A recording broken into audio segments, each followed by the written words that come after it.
The most news in the morning. CNN's American Morning. Weekday, 6 a.m. Eastern.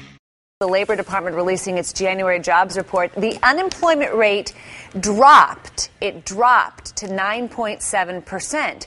Joining me to break it down, Lakshman Achuthan, economic analyst and managing director of the Economic Cycle Research Institute, and Jill Schlesinger, editor-at-large at CBSMoneyWatch.com. All right, when we talk about good news, there's a really big asterisk next to it, because 9.7% it's just not good for America. But it is better than we thought.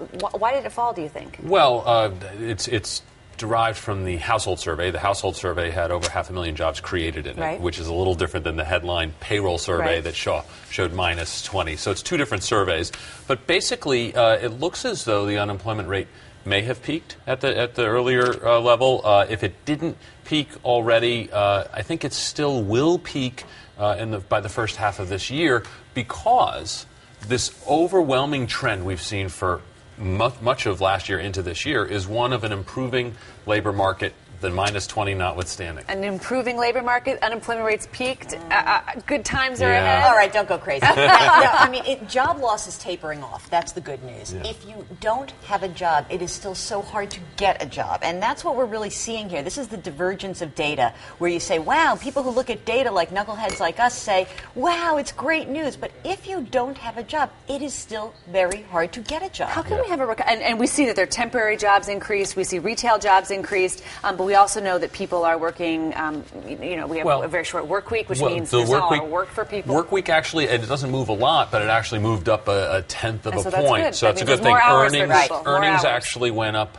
more than expected. If you look at the revisions, some of them are nasty, and we've been talking about the big numbers, but we also see in November a plus 64,000 out of there. 64,000 jobs. November So, didn't feel that great to me, but look.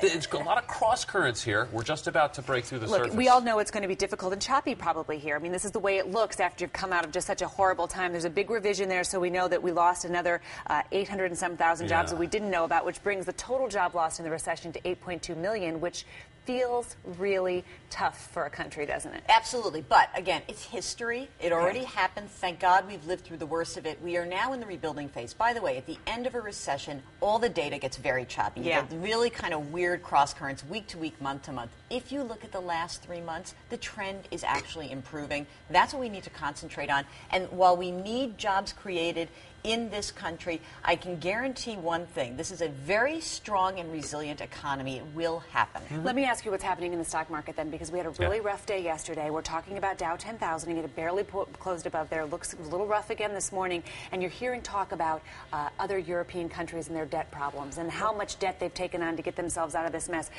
How much concern do we have about this budding economic recovery in the U.S. from what we're seeing elsewhere? I would say none. Okay, there is I think a lot of misplaced fear that the difficulty in getting to positive jobs growth right here, right now, or what's going on in Europe or some other smaller countries is somehow going to bring a double-dip recession, or we're going to return to like the fall of 2008. That is just not going to happen. I agree with that. And I think that these countries, so-called pigs, whether it's Portugal, Italy, Ireland, Greece, and You're going to hear that again, folks, the pig countries. And it's not that nasty girl you grew up with. And the thing that's important about those countries is that they aren't representative of what's going on in the United States. We talk about Moody's maybe downgrading U.S. bonds. That's an overblown thing. You know what happened? The market went up 70%.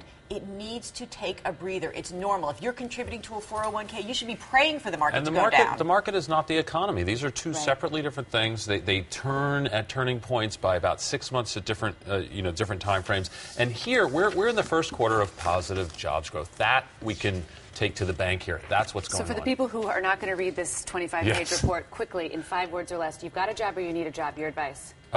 Look, now's the time to either upgrade or to get a job, because now the business cycle is your friend right here, right now. If you need a job, network like crazy, keep pushing. You're going to see a turn. There is a thaw right now. A thaw right now. Yeah.